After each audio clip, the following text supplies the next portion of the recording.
અકથનીય વાતો છે, કોને કહું કનૈયા, કોને સંભળાવો?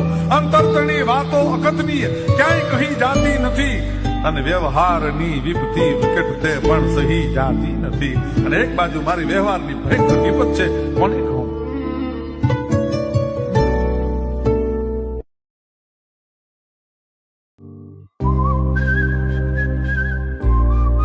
मैंने हवाओं को फिजाओं को करते सुना चर्चा तेरा.